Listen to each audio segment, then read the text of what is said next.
एक बंदा police station में अपने बेल पेपर पे साइन करने के बाद भागते हुए एक ब्रोकरेज फर्म में पहुंचा, जहां पर आधे घंटे बाद उसका इंटरव्यू था। पुलिस उसे इसलिए पकड़ के लेकर गई थी क्योंकि वो पार्किंग टिकट्स के पैसे नहीं दे पाया था।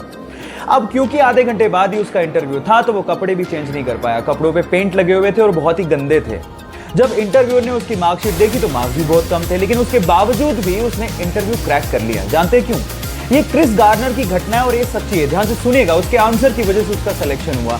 उसने कहा कि सर, मैं इस तरह का पर्सन हूं कि अगर मैं किसी चीज का आंसर नहीं जानता होऊंगा तो मैं आपसे कहूंगा कि मैं नहीं जानता हूं, लेकिन मैं ये जरूर जानता हूं कि उसका आंसर ढूंढना कैसे। गाइस, लाइफ में बहुत सारे ऐसी चीजें जो आप नहीं जानते, लेकिन अगर आप ये जानते हो कि उसका जवाब कैसे ढूंढना है तो आप जिंदगी में कभी पीछे नहीं रहोगे।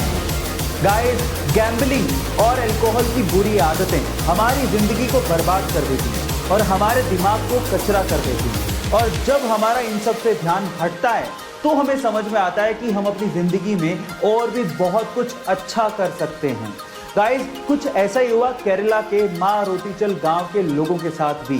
गाइस, मारोतीचल गांव एक्चुअली गैम्बलिंग और अल्कोहल के लिए बदनाम था।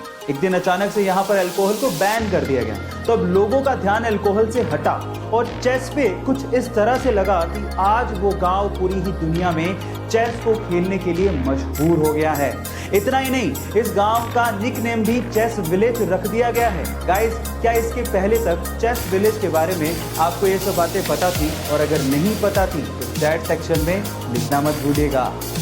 सक्सेस, इसके मायने हर किसी के लिए अलग अलग हो सकते हैं, लेकिन हर कोई अपनी लाइफ में सक्सेस पाना चाहता है। आपकी जो भी फील्ड हो, अगर आप ये 10 बताए हुए हैबिट्स यूज करते हैं जो कि हर एक सक्सेसफुल इंसान यूज करता है, तो डेफिनेटली आप सक्सेसफुल हो ही जाओगे। Number 1, set your goals. ऐसा कोई सक्सेसफुल पर्सन नहीं है जो अपनी लाइफ में गोल सेट ना करता हो।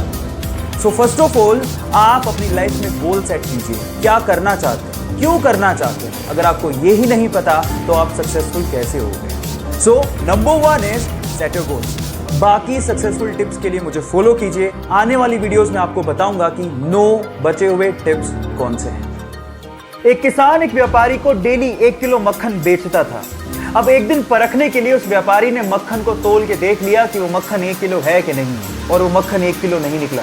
इस बात पे व्यापारी किसान को अदालत ले गया। अदालत में जज ने किसान से पूछा कि तुम किस बाट का इस्तेमाल करते हो?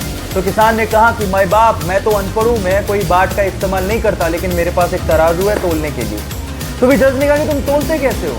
तो इस बात पे जो किसान ने जवाब दिया वो आप लोगों को सुनना चाहिए। किसान ने कहा कि ये तो अब मुझसे मक्खन खरीद रहा है, मैं तो इससे कब से ही 1 किलो ब्रेड खरीद रहा हूँ, और उसी 1 किलो ब्रेड को तराजू के एक पलड़े में डालकर मैं इसे मक्खन तोल के दे देता हूँ।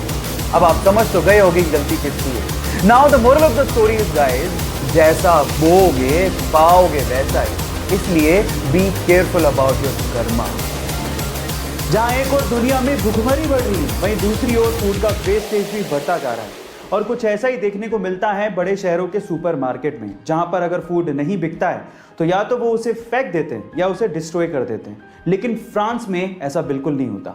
मैं आपकी जानकारी के लिए आपको बता दूं कि पूरी ही दुनिया में फ्रांस पहला ऐसा देश है जिसने फूड वेस्टेज को बैन कर दिया है। और 2018 में उन्होंने एक लॉ बनाया जिसके मुताबिक अगर सुपरमार्केट में कोई फूड बच जाता है तो सुपरमार्केट को वो फूड चैरिटीज को या एनजीओज को डोनेट करना पड़ेगा।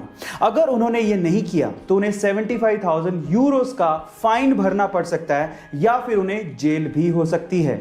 गाइस, क्या आपको भी लगता है कि हमारे देश में ऐसा कोई लॉ लागू करना चाहिए? चैट सेक्शन में लिखना मत भूलिएगा।